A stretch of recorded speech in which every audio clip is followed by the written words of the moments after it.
मैंने एक बेघर आदमी के साथ रात गुजारने का फैसला किया, तो मैं शहर के सबसे गंदे इलाके में उसे ढूंढने गई। क्या तुम मेरे एक रात के बॉयफ्रेंड बनोगे? उस बेघर आदमी के जवाब से मैं चौंक गई। नहीं मैडम, शुक्रिया। इसके बारे में क्या कहोगे? अगर मेरे साथ एक रात बिताओगे तो तुम्हें $1000 दूंगी। जब उसने पैसे देखे तब उस भिखारी की आंखें चमक उठी। मेरे पिछले जॉब की तनख्वाह से ये 5 गुना ज्यादा है। जॉब? क्या बकवास की बात कर रहे हो? क्या तुम्हारे पास नौकरी होती तो तुम यहाँ होते? वो आदमी माइक मेरे साथ लाइमो में बैठ गया और मैं उसे एक सलून में ले गई। शहर के नामचीन प्रोफेशनल सलून ने उसे कुछ ही घंटों में एक हैंडसम आदमी बना दिया। मैं तो भूल ही गया था कि मैं कैसा दिखता हूँ। इस तरह अभी भी ख्वाब देख रहे हो क्या? हम ये सब क्यों कर रहे हैं? क्या ये किसी तरह का सोशल एक्सपेरिमेंट है? एक्सपेरिमेंट नहीं, बस बिजनेस है। इस डील के बाद मुझे करोड़ों रुपए मिलने वाले हैं।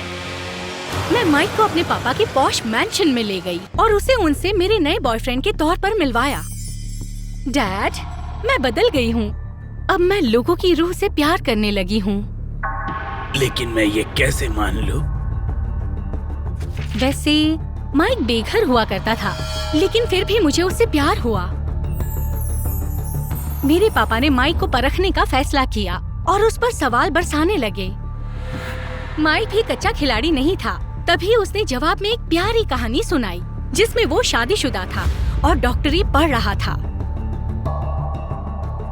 दरअसल मेरी जवान बीवी को कैंसर हो गया था, इसलिए मुझे पढ़ाई बीच में छोड़नी पड़ी।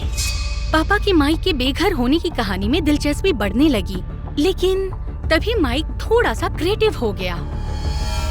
मैंने घर बेच दिया और सारा पैसा उसे बचाने में लगा दिया, पर उसका कोई फायदा नहीं हुआ। मेरी बीवी ये दुनिया छोड़कर चली गई और मैं बर्बाद होकर सड़क पर आ गया। माइक की कहानी पापा के दिल को छू गई और वो रोने लगे। और मुझे खुशी हुई कि मैंने इस नौटंकी को चुन लिया। अगर मुझे अच्छा लगता तो मैं उसे $50 एक्स्ट्रा दे देती। तुमने एक काबिल इंसान चुना है। अब मुझे तुम्हारे उज्जवल भविष्य की चिंता नहीं है। मेरा प्लान काम कर गया और पापा ने वो दिया जो मुझे चाहिए था। उनकी वसीयत में मेरा नाम लिख दिया। मैं तुरंत माइक को बाहर ले गई और उसे $1000 दे दिए।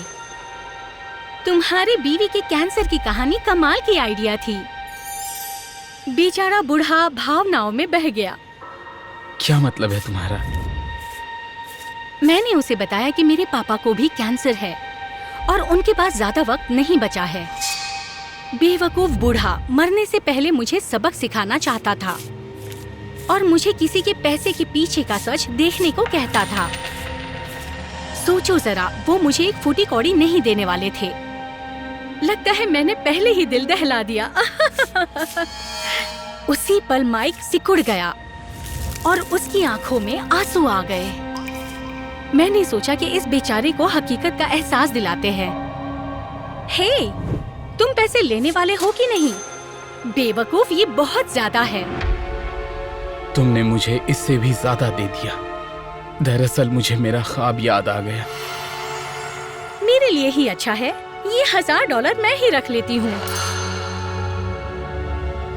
मैंने माइक को घर से बाहर कर दिया और जीत का जश्न मनाने चली गई। अगली कुछ साल मैंने खाने पीने में पैसे उड़ाए, इतना कि मुझे पता भी नहीं चला कि कब मेरे पापा के सारे पैसे मैंने खर्च कर दिए। सब कुछ गवा देने के बाद मैं उसी सड़क पर आ गई जहाँ मैं माइक से मिली थी। एक दिन मैंने उसे दोबारा देखा। सर, एक रोटी के लिए मुझे छुट्टे पैसे दोगे? माइक? वो इतना अमीर हो गया था कि मैं उसे पहचान ही नहीं पाई। लेकिन ये कैसे हो सकता है? तुम तो भिखारी थे। तब मुझे पता चला कि हमारे मिलने के बाद माइक ने अपनी जिंदगी बदल ली। उसने उसे मिली हुई हर एक कौड़ी को बचाई और कॉलेज ज्वाइन कर लिया। मुझे डॉक्टर बनने में 8 साल लग गए। तुम्हारे करोड़ों डॉलर्स कहाँ हैं? उसी पल मुझे एहसास हुआ कि पापा मुझे क्या सिखाना चाहते थे, लेकिन तब तक बहुत देर हो चुकी थी। मैंने गलत लोगों पर भरोसा किया। मैंने अपने आसपास झूठे दोस्त जमा कर लिए थे जो मेरे कंगाल होते ही धुएं की तरह उड़ गए। मैं रोने लगी और वहाँ से जाने लगी, लेकिन माइक ने मुझे रोका और मुझे अस्पताल में जॉब ऑफर किया। रुको, क्या चालबाजी है? तुम क्यों मेरी मदद कर रहे हो? कोई चालबाजी नहीं है। असली दौलत तो हमारे अंदर होती है, ना वो खत्म होती है और ना ही उसकी कीमत कम होती है। हर किसी की आत्मा उसकी सबसे बड़ी दौलत होती है। उसे तिजोरी से भी ज्यादा सुरक्षित रखना पड़ता है।